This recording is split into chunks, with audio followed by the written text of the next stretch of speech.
कि बहुत सावधान, क्योंकि अगर 100 लोग आपको प्रणाम करने वाले हैं तो 5 आपको गिराने वाले भी हैं। मस्तक तो सिर्फ भगवान के लिए है, अर्थ चरणों में। तो बस इतना अपने जीवन में ध्यान रखना कि कभी अर्थ की लोलुपता ना आने पाए, धर्म की प्रधानता रहे और वाणी शास्त्र संयम से रहे और अर्थ चरणों में रहे।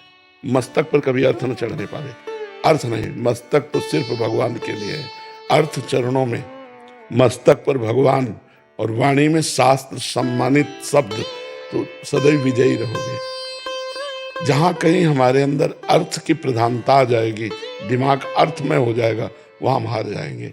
संसार में अर्थ ही सब कुछ नहीं होता, एक प्रतिष्ठा भी होती है। तो आप पीछे भी जैसे आए थे तो आपको यही कहा था कि बहुत सावधान, क्योंकि अगर 100 लोग आपको प्रणाम करने वाले हैं तो 5 आपको गिराने वाले भी हैं।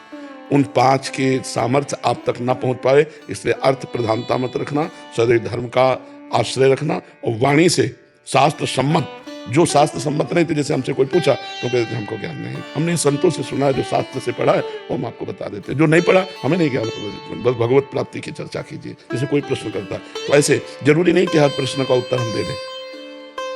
निमि जी महाराज नवयोगीश्वरों से प्रश्न करते हैं कर्म के विषय में और कहते हैं यही प्रश्न हमने सनकादि से किया था, उन्होंने उत्तर क्यों नहीं दिया था?